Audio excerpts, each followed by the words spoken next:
৫ টাকার কয়েন দিয়ে করুন এই ৫টি টোটকা, যা আপনার জীবনে অর্থকে ধরে রাখতে সাহায্য করবে। আমরা অতিরিক্ত মাত্রায় পরিশ্রম করি, কিন্তু সেই পরিশ্রমের অর্থ কিন্তু আমরা সঞ্চয় করে রাখতে পারি না। তো অবশ্যই কিন্তু এই ৫ টাকার কয়েন দিয়ে যদি ৫টি টোটকা আপনি করতে নাও পারেন, তাহলে কিন্তু যে কোনো একটি টোটকাও যদি ভক্তি এবং শ্রদ্ধার সাহায্যে করতে পারেন, তাহলে কিন্তু অর্থের দিকের উন্নতি আমাদের জীবনে বৃদ্ধি পাবে, এটা কিন্তু নিশ্চিত। কারণ মা লক্ষ্মী দেবীর কৃপা পেতে বা মা লক্ষ্মী দেবীর কৃপায় অর্থকে ধরে রাখতে আমরা সকলেই চাই, কিন্তু অর্থ আমাদের কাছে সকলের কাছেই কিন্তু কম বেশি আসে। কিন্তু সেই অর্থকে ধরে রাখার জন্য বেশ কয়েকটি নিয়ম কিন্তু আমাদের প্রত্যেকেরই জানা দরকার। এই কয়েকটি নিয়ম কিন্তু আমাদের জীবনে যেমন অর্থ আসতে সাহায্য করে, তেমন কিন্তু অর্থকে ধরে রাখতেও সাহায্য করে।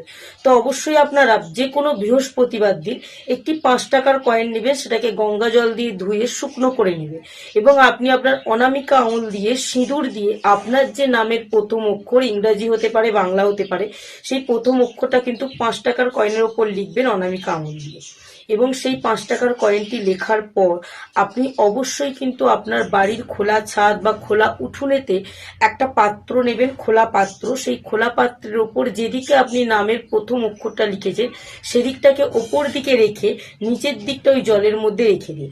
সারা রাত কিন্তু ওই খোলা ছাদের মধ্যে বা খোলা উঠোনের মধ্যে রেখে দিন। খোলা পাত্রে জল ভর্তি করার পর রেখে দেওয়ার পরে কিন্তু পরের দিন অর্থাৎ শুক্রবার দিন যে কোনো লাল কাপড়ের সেই অর্থটাকে অর্থাৎ ৫ টাকার কয়েনটাকে বেঁধে রেখে আপনি আপনার পার্শ্বে রেখে দিন।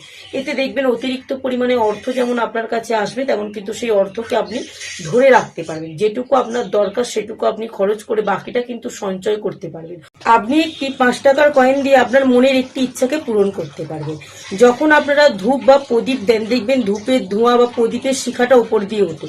তো এরকমই আপনি মন্দিরে যাবেন, যেখানে ধূপ বা প্রদীপ জ্বলবে, সেখানে আপনি একটি ৫ টাকার কয়েনকে নিয়ে ধূপের ধোঁয়ার ওপর দিয়ে বা প্রদীপের শিখার ওপর দিয়ে ৫ টাকার কয়েনটিকে কিন্তু আপনারা ৩ বার ঘোরাবেন। যখন ৩ বার ঘোরাবেন তখন কিন্তু একটি মনের ইচ্ছাকে ৩ বার প্রকাশ করবেন। কারণ এই ৫ টাকার কয়েনটি যদি আপনার কাছে রেখে দেন, তাহলে কিন্তু আপনার মনের ইচ্ছাটা খুব সহজেই প্রকাশ হয়ে যাবে। যখন মনের ইচ্ছাটা প্রকাশ হয়ে যাবে, তখনও কিন্তু আপনি এই অর্থটিকে আপনার কাছে রেখে দিতে পারেন বা যে কোনো পবিত্র জলাশয় বা যে কোনো জলাশয়টিকে ফেলে দিয়ে আসতে পারেন। তবে মনে রাখবেন, ৫ টাকার কয়েন দিয়ে বা ১ টাকার কয়েন দিয়ে আপনি যখনই কোনো টোটকা করবেন, তখন কিন্তু গঙ্গা জল দিয়ে সেটিকে ধুয়ে নেবেন। কারণ কিন্তু এই ৫ টাকা বা ১ টাকার কয়েনটা অনেক মানুষের হাতের মধ্যে দিয়ে আপনার কাছে এসে উপস্থিত হয়, তাই কিন্তু এটিকে গঙ্গা জল দিয়ে ধুয়ে করাটাই অত্যন্ত শুভ। এবং যে মনের ইচ্ছাটা আপনি বলবেন সেটি একটি যেন হয় এবং ৩ বার সেটিকে প্রকাশ করবেন যখন ধূপ বা প্রদীপের শিখার ওপর দিয়ে অর্থটিকে ঘোরাবেন। তো এই কাজটি করতে পারেন, অত্যন্ত শুভ। আপনি যখন ৫ টাকার কয়েন কাউকে দান করবেন, তখন কিন্তু শুধুমাত্র দান করলেই হয় না, কিছু নিয়ম মেনে দান করলে সেই দানের ফলাফল, পূর্ণ ফলাফল কিন্তু আপনার জীবনে খুব সহজেই এসে উপস্থিত হয়। আপনি বৃহস্পতিবার দিন যখন মা লক্ষ্মী দেবীর পুজো করবেন, একটি ৫ টাকার কয়েনের উপর গোলাপ জল ছিটিয়ে দিয়ে মা লক্ষ্মী দেবীর চরণে রাখুন। মা লক্ষ্মী দেবীর চরণে রাখার পর পুজো সম্পন্ন হওয়ার পর সেই অর্থটিকে লাল কাপড়ে মুড়ে রাতে যখন ঘুমাতে যাবেন, বৃহস্পতিবার দিন রাতে ঘুমাতে যাওয়ার সময় বালিশের নিচে রেখে ঘুমান। পরের দিন সকালে আপনারা যে কোনো মন্দিরে গিয়ে এই অর্থটিকে দান করতে পারেন। যদি সম্ভব না হয়, যে কোনো অভাবী ব্যক্তিদের কিন্তু এই অর্থটিকে দান করলে জীবনে শুভ ফলাফল পেতে বাধ্য। আপনি ৫ টাকার কয়েন দান করে কিন্তু জীবনে অনেক কিছু পাবেন, যেটা আপনার জীবনকে অতিরিক্ত সহজ সরল এবং সুখ সমৃদ্ধিতে ভরে দিতে পারে। তো অবশ্যই ভক্তি এবং শ্রদ্ধার সাহায্যে করুন। একটি ৫ টাকার কয়েন যদি আপনারা শুক্রবার দিন একটি তামার ঘটি বা পাত্রে রেখে আপনি এটাকে আগে গঙ্গা জল দিয়ে ধুয়ে নেবেন পরিষ্কার করে, তারপর কিন্তু আপনারা সেই ঘটির মধ্যে সিঁদুর দিয়ে স্বস্তিক চিহ্ন আঁকবেন। সেই ঘটির মধ্যে বা সেই তামার পাত্রের মধ্যে আপনারা ৫ টাকার কয়েনটিকে রেখে দেবেন। ৫ টাকার কয়েনটিকে রাখার পর কিন্তু আপনারা আপনাদের ঠাকুর ঘরে কোথায় রাখবেন? মাটিতে রাখবেন না, মাটি থেকে কিছুটা পরিমাণ উঁচু জায়গায় কিন্তু এই ঘটিটাকে বা পাত্রটিকে রাখবেন এবং প্রতিদিন এখানে পুজো করবেন, ধূপ ধুনো দেবেন।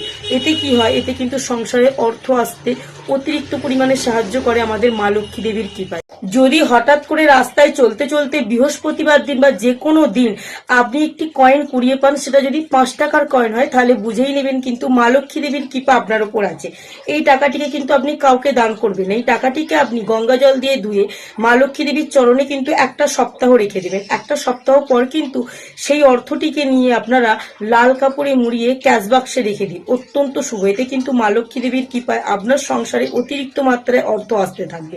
এটি কিন্তু কোনোদিন আপনি আপনার বাড়ি থেকে বার করবেন না, অত্যন্ত শুভ বলে মনে করা হয়। এছাড়াও মা লক্ষ্মী দেবীর শুভ সংখ্যাগুলির মধ্যে 3, 6, 9 সংখ্যাটি অত্যন্ত প্রিয়। আপনি যদি এই 3, 6, 9 সংখ্যাটি কমেন্ট বক্সে 3 বার লেখেন তাহলে কিন্তু মা লক্ষ্মী দেবীর কৃপায় আপনার হাতেও অর্থ আসবে।